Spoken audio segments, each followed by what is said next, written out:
Welcome to the International Broadcast Ministry of Touching Lives with Dr. James Merritt. Here at Touching Lives, our mission is to touch the lives of the lost and enrich the faith of the found. And now, here is pastor, author, and speaker, Dr. James Merritt.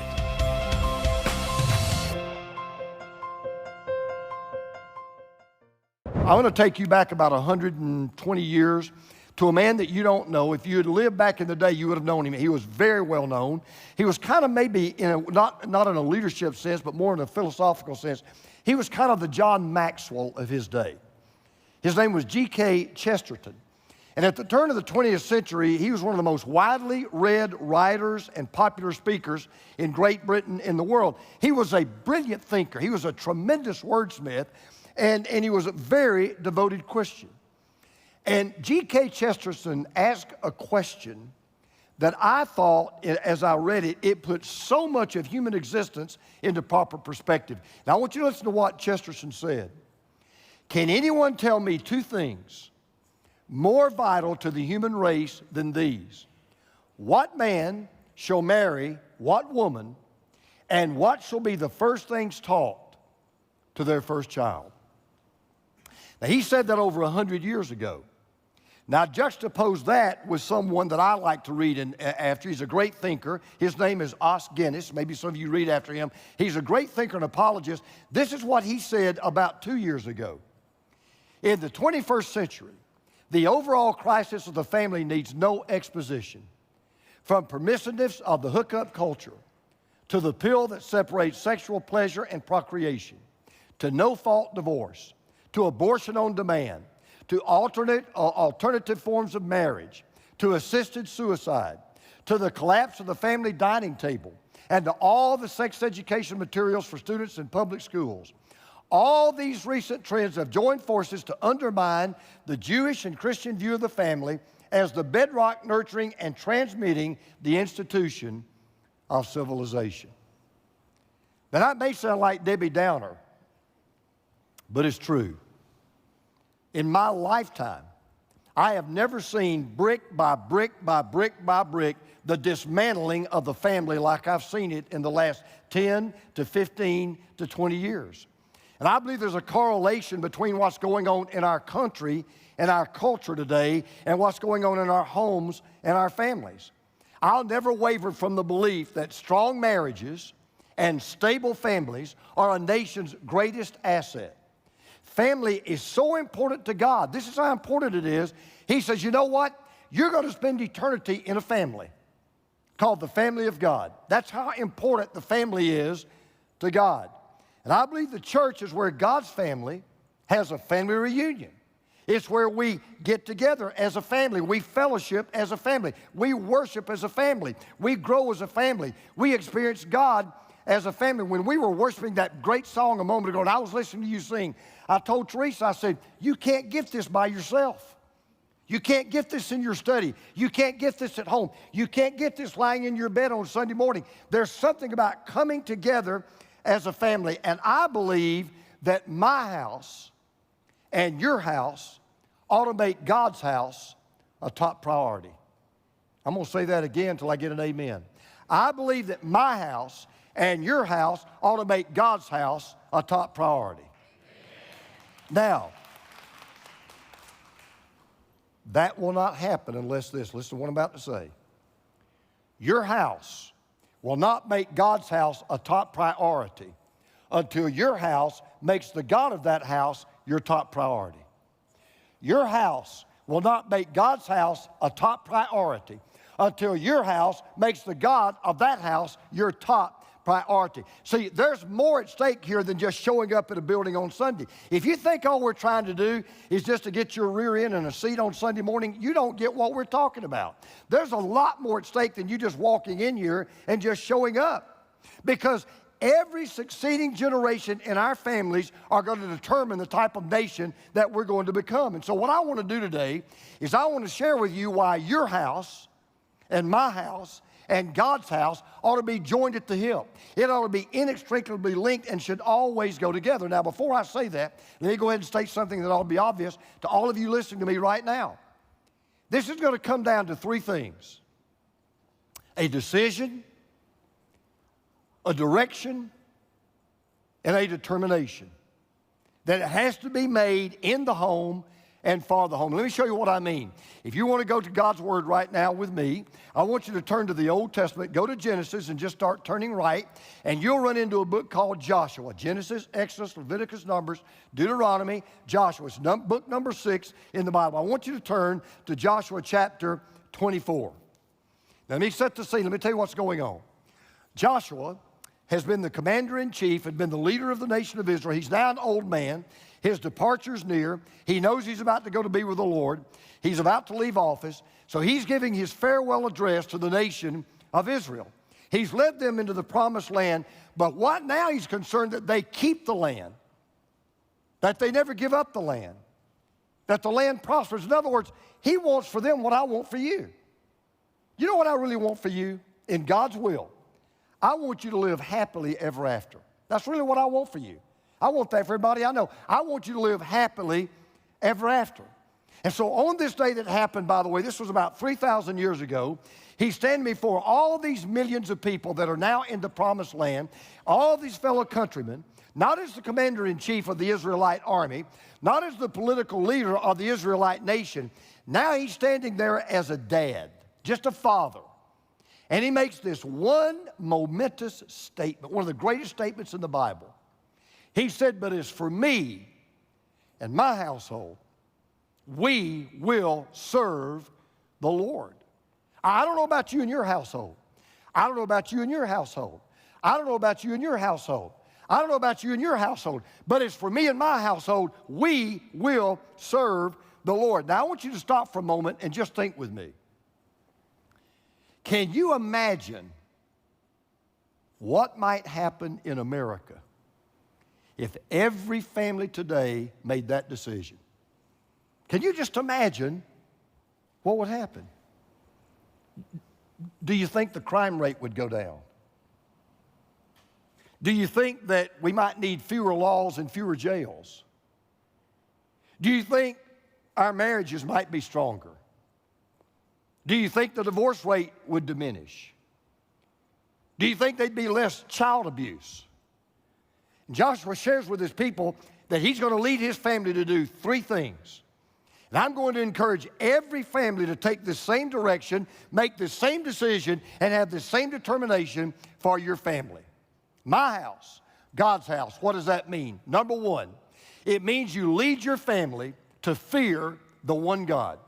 You make up your mind, I'm going to lead my family to fear the one God. Now, Joshua begins by saying this. Joshua 24, verse 14. Now, fear the Lord and serve him with all faithfulness. Now, let me just ask a question. You don't have to answer it. When is the last time you parents sat down with your kids and said, fear the Lord? I mean, here in the 21st century, to be honest with you, that not only seems strange. There are some people who say, well, that's just wrong. The God that I worship, the God that I want to serve, I don't want to fear him. In fact, here's where the average person is. I don't want a God to be feared. I want a God that can be used. I don't want a God that can be feared. I want a God that can be manipulated. I don't want a God that can be feared. I want a God that, if anything, fears me. It is not a God who's concerned about his holiness. He's a God that's concerned about my happiness. And I'm just going to contend today, I believe our nation and our world is expending tremendous effort to get over the fear of God and stay over the fear of God. Martin Luther said there are 2 kinds of fear. Let me make sure you understand what I'm talking about. He said there are 2 kinds of fear. There's a fleshly fear and there's a family fear. He said a fleshly fear is a fear that, say, a prisoner would have of an execution. Or it's the fear that a prisoner of war would have of his captor. Or it's a child's fear of a ghost. But he said there's this family fear. That's the fear of a child who has so much respect and so much love and so much reverence for his father and his mother that he fears displeasing them. And he fears offending them in any way. Not because of what he's afraid of what they would do to him, but because he's afraid of what his love or his lack of love might do for them. And that's what I mean by the fear of God. When he said fear God, what he meant was this. We ought to have such an awe of the God that we worship and the God that we serve that our default attitude is reverence. Reverence that we have in His presence. In other words, he said, you ought to have a love for what God has done.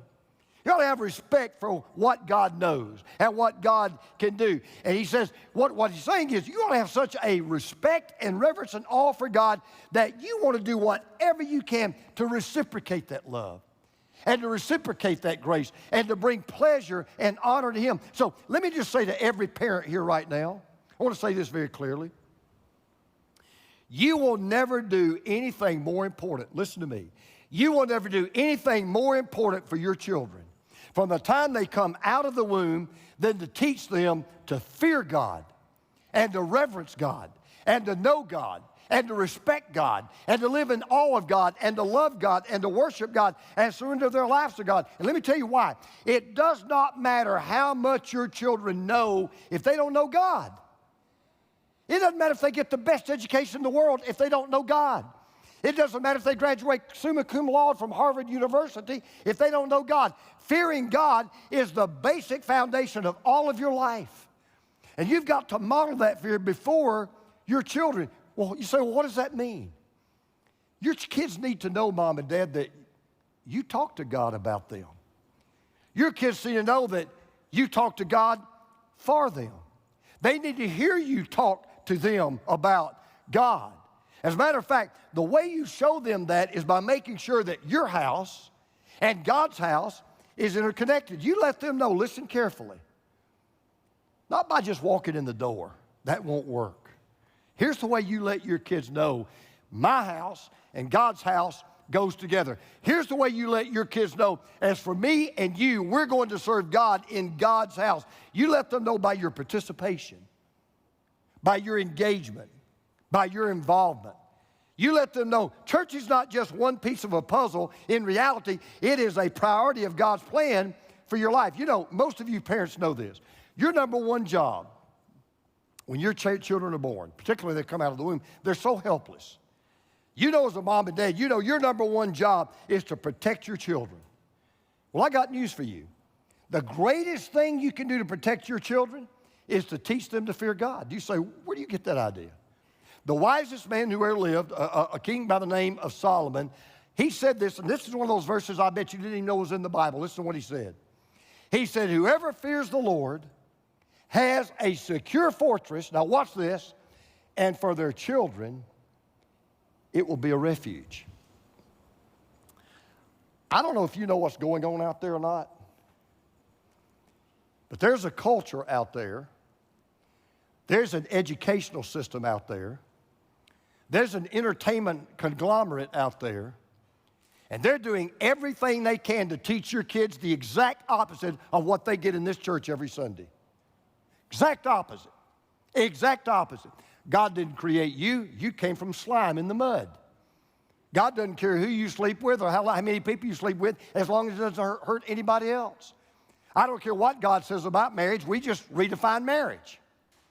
And they're doing everything they can to turn your child away from everything that we're trying to teach them. And what Solomon said is this: when you teach your kids to fear God and you model respect for God, you give them a refuge. You just gave them a fortress. You gave them a defense for what the world is trying to do to them. Now, I know some of you, let me just say this. I know some of you may be thinking right now, you know what? I just want to teach my kids to love God. I just don't want to teach my kids to fear God. So I want you to understand now, this is so important.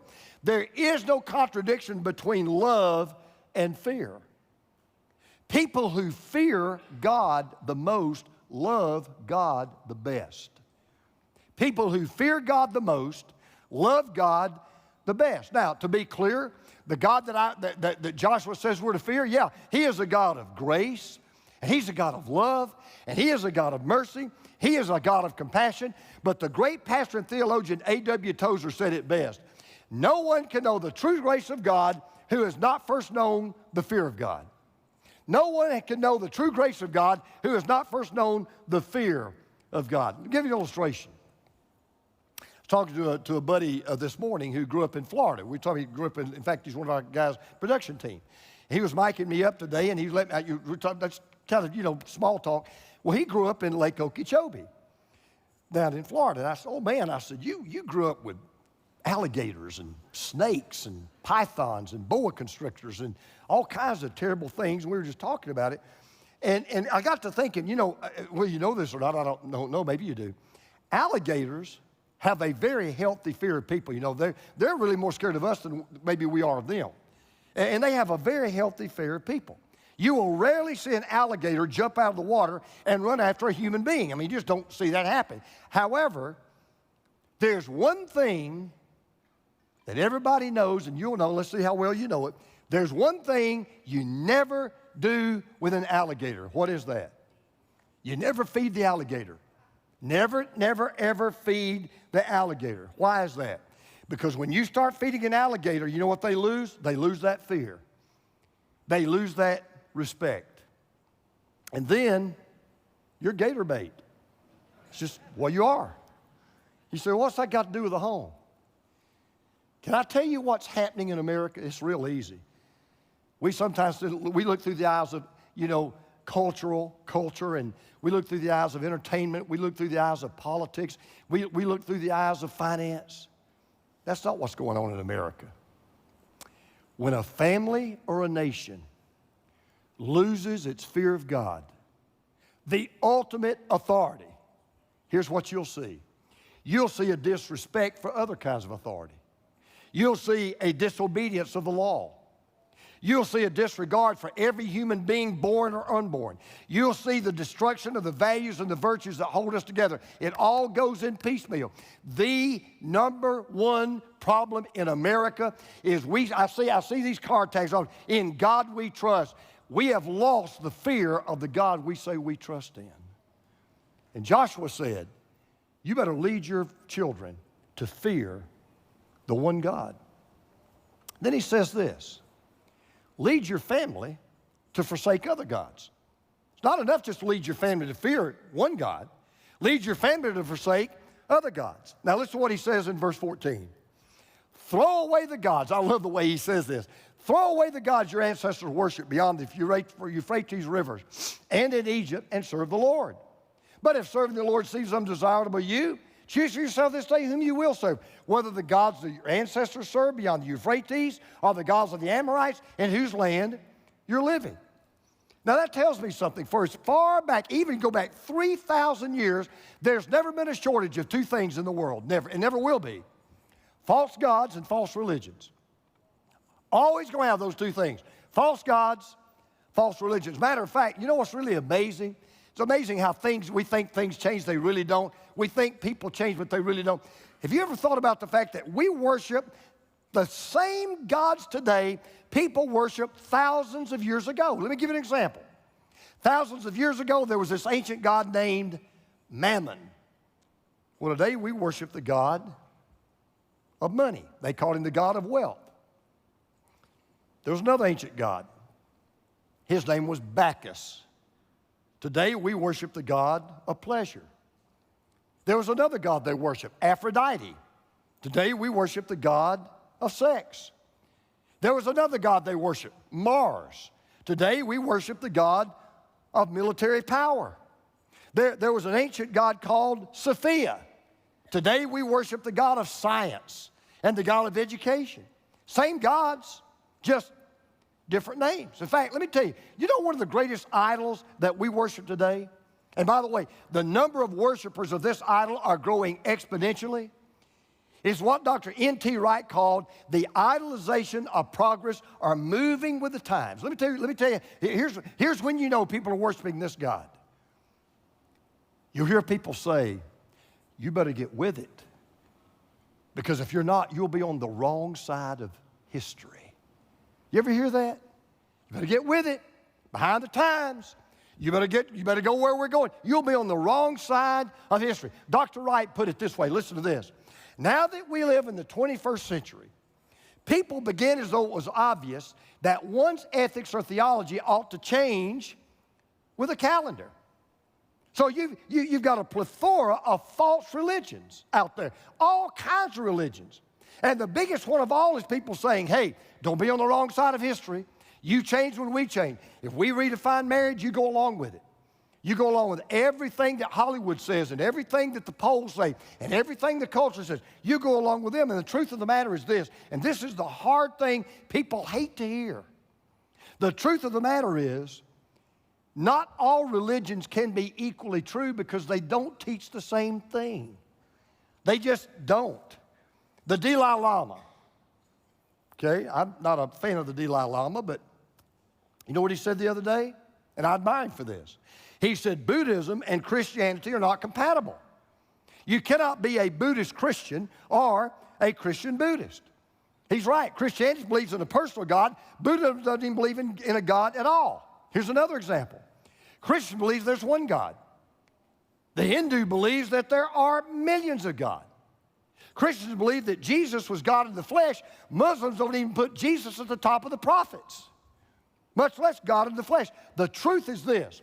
The truth is, if Christianity is true, then every other religion is false. And if any other religion is true, then Christianity is false. They say, why are you really harping on this? Remember what Joshua said? He said, look, we're going to choose the Lord. That's what my family and I are going to do. Now, which God are you going to choose? He didn't say, are you going to choose one? Everybody chooses one. The question is, which one are you going to choose? Everybody's going to believe in some God. It may be the God of self. It may be the God of success. It may be the God of sex. It may be the God of money. It may be the God of pleasure. It may be the God of personality. It may be the God of popularity. It may be the God of politics. But everybody worships some God. Your religion, it may be that your religion is where your business is the church, and you're the high priest. And the issue he's simply saying is this. All Joshua's saying is this. You got to decide which one is right, and you've got to decide which one is true. I read the other day about a little boy named Robert, and one of his relatives was getting married, and he wanted to be, have a part in the wedding, but he was really too young to, be an usher in the wedding, but he really wanted to do something like that. So one of his uncles took him aside, and he said, Robert, he said, look, I think I can teach you to do this. He said, I want you to stand right here. He said, you're going to have people who are going to come in, and I want you to escort them to their seats.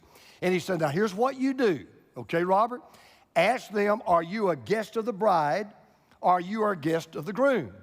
If they're a guest of the bride, you seat them on this side. If they're a guest of the groom, you seat them on that side. He said, now, Robert, you think you can do that? You understand that? He said, I got it. He said, okay. So he sat back, so let me see how he does. Well, first couple comes in, first family comes in, and this lady comes walking up to him, and he looked at her and very politely said, okay, ma'am, now which side are you on? Now, everybody is on one side or the other.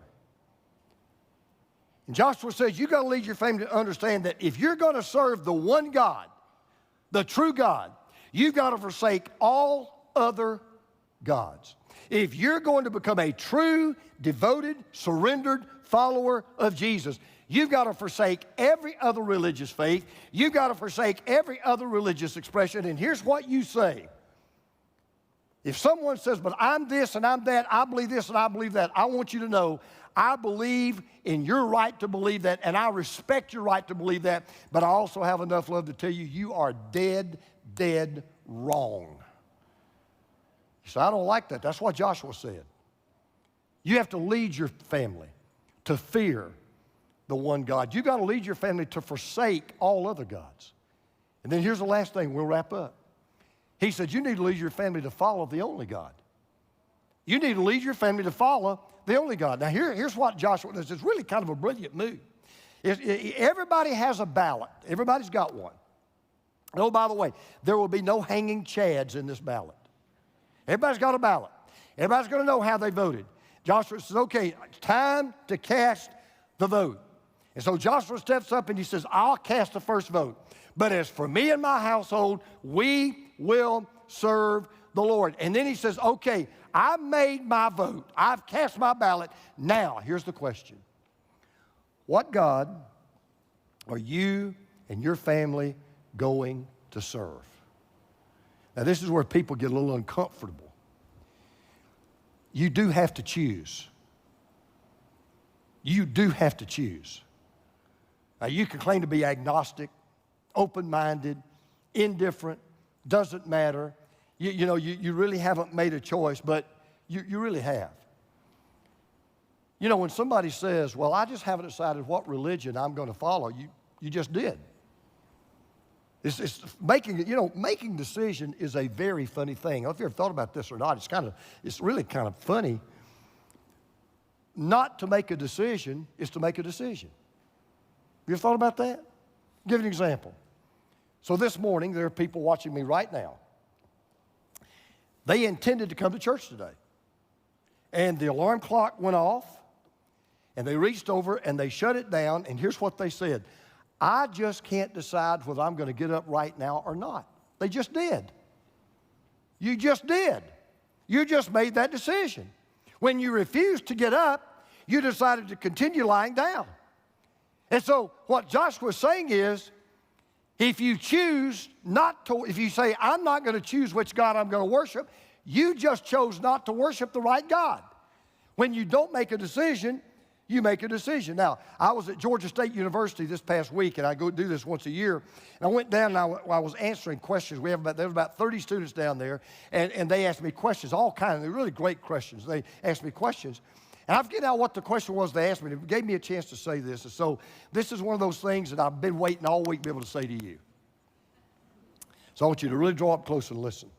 Because this is full disclosure. I'm not hiding anything. I'm not putting anything under the carpet. I am telling you the truth. I'm telling all these kids right here on this front row down here. You teenagers here, all you kids in high school and college, I want you to hear me carefully. If you choose to follow the Lord, I mean to be a fully sold out, committed, whatever it costs, follower of Jesus Christ, you are going to catch holy hell from this world. The days of everybody slapping you on the back and saying, aren't you nice, those days are gone. If you make up your mind that you're going to say, if this book teaches it, that's what I'm standing for, you're not going to win the most popular person in your class award. You're not going to be popular with some of your teachers and your professors. You're going to be called homophobic. You're going to be called bigoted. You're going to be called intolerant. You're going to be called unloving. You're going to be called uncompassionate. If you choose to follow the Lord, you're going to be the minority in your community, in your neighborhood, in your city, in your state, in your nation, and in the world. And what Joshua was saying, in effect, was this. If I have to stand alone, I'm going to stand alone. If it's just me and my household and nobody else, we are going to serve the Lord. And I believe more and more with every passing day, those of us who are really followers of Jesus, who believe in the Word of God, who believe that what is right, even if everybody's against it, and wrong is wrong, even if everyone is for it, we are going to have to prepare our kids to stand alone because the peer pressure is going to be unbelievable. That's why I keep warning you and I keep telling you and I hope you hear me. In the next year, I will be preaching some things and some of you will not be back.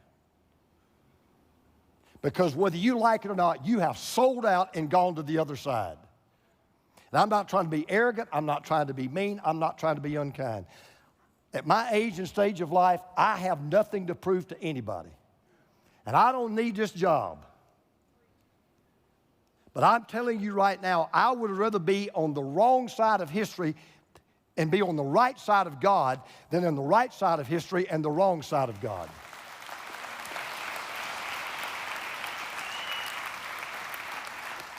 And listen, you say, but Pastor, it's hard to stand alone. You better believe it's hard to stand alone. But let me tell you, here's the good news. Talking about great company, Noah had to stand alone with an ark. David had to stand alone before a giant. Daniel had to stand alone before a den of lions. Paul had to stand alone before Julius Caesar. Jesus had to stand alone while hanging on a cross. But that's all right. I want to make sure I'm on the right side of God. Now, having said all that, we'll wrap up. You know, there's so many ways you can lead your children and your family to serve the Lord. So, for example, when you go to church, you know what you're telling your kids? When you go to church, you may not realize this. You know what you're saying to your kids every Sunday when you come and you participate, you engage? You're saying to your kids, hey, kids, church is a big deal. Sunday's a big deal. Being in God's house is important. When you read the Bible, when your kids catch you reading the Bible, you know what you're telling them? This is important. This is how I want to live my life. When you pray with them, you're teaching them fellowship with God is important. When you support God's work financially, you're teaching them, hey, giving to God is important. When you live a life that's consistent with what you say you believe, you're teaching them holiness is important. Now, you notice something. So you parents get ready. You notice that Joshua's kids didn't have a choice?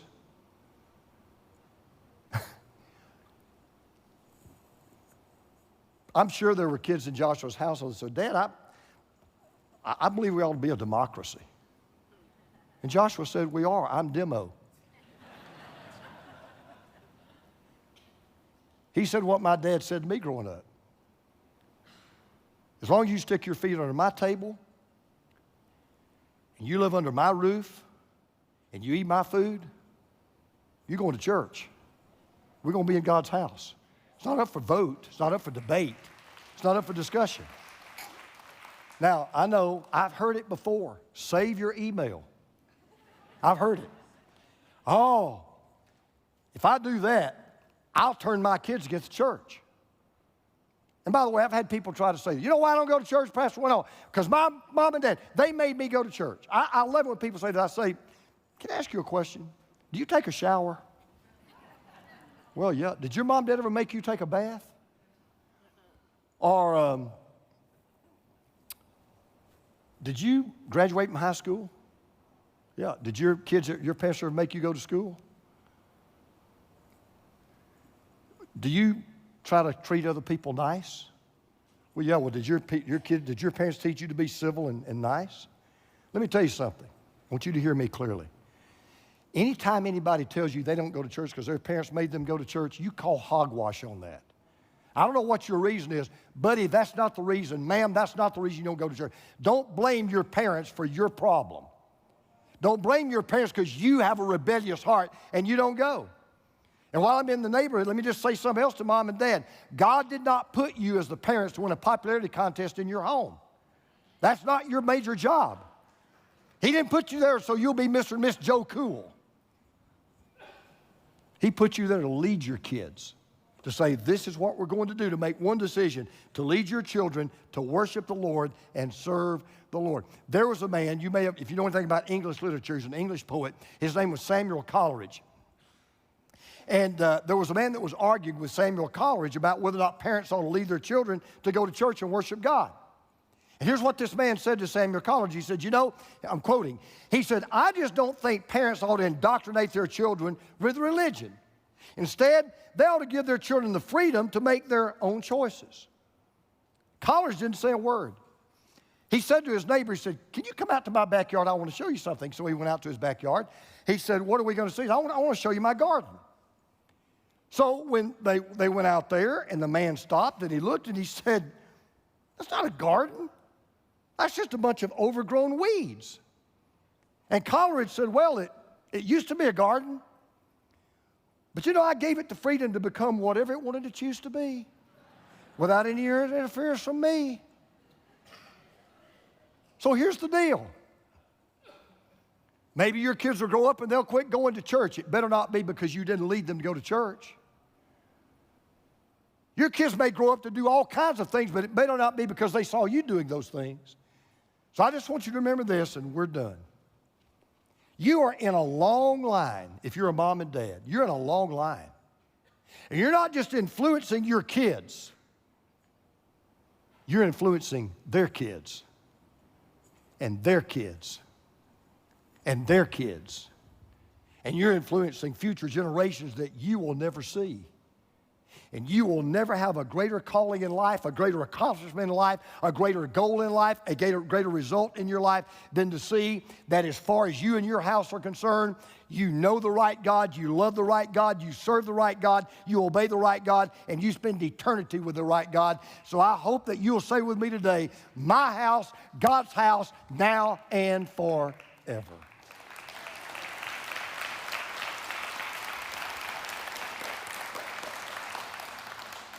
So would you pray with me right now? Heads are bowed and eyes are closed. Those of you who are watching me right now, I want to encourage you, if you're able, I know some of you are not, I get it, I'm not talking to you. You got pre-existing conditions, I get it. Come back to church. Come back to God's house. Come back to that family reunion we all so desperately need every single week. But let me tell you this, here's the big question. Before you decide what you're going to do with your family or in your family, are you a part of God's family? Are you a part of God's family? Just like you were born into your physical family, you've got to be born again into your spiritual family. Have you been born again into God's family? I shared the gospel this week with a 90-year-old man. I want him to tell you who he is. He may be here today. I hope he is, but he's not a believer. And he didn't become a believer. Would you just pray for him? I want him so to become a part of God's forever family. Have you become a part of God's forever family? Do you know God not as your creator, but as your Father? If you're listening to me right now and you're in this room or you're watching on TV or you're watching on a computer, you say, can I become a part of God's family? Yes, you can. If you would just simply pray this prayer with me right now, say it right now, pray this prayer, say, Lord Jesus, I want to become a part of your family. I believe you died for my sins. I believe God raised you from the dead.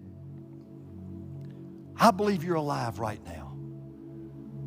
Lord Jesus, come into my heart. Save me. Forgive me of all of my sins. I repent. Turn away from my sinful way. And I surrender my life to you as my Lord and as my Savior. On behalf of Dr. Merritt and the entire staff of Touching Lives, we want to send you warm Christmas greetings and express our deep gratitude for your unwavering support and viewership of the Touching Lives program. As we approach the end of another year, we are incredibly blessed and truly thankful for the dedicated audience who have followed Touching Lives for many years. We give all the glory and honor to God for the impact this ministry has had on you and others around the world. We humbly invite you to consider making a year-end donation to support this ministry so that together we can continue producing our weekly broadcast for viewers across the globe. Giving to Touching Lives is simple and secure. You can visit touchinglives.org now to make your contribution or mail a check to the address displayed on the screen. We also have giving coordinators standing by to assist you with your donation over the phone.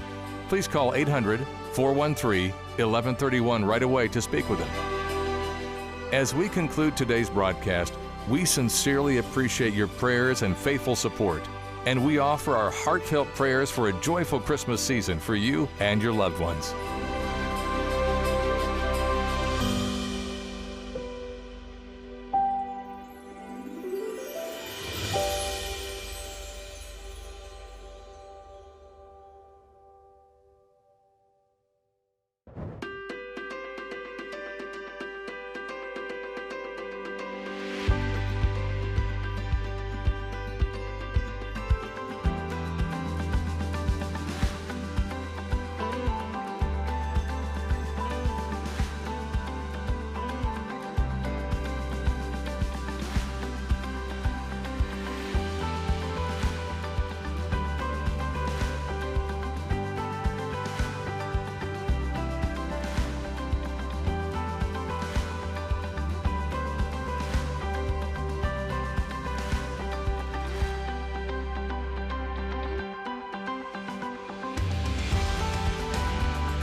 touching the lives of the lost and enriching the faith of the found. This is Touching Lives with Dr. James Merritt.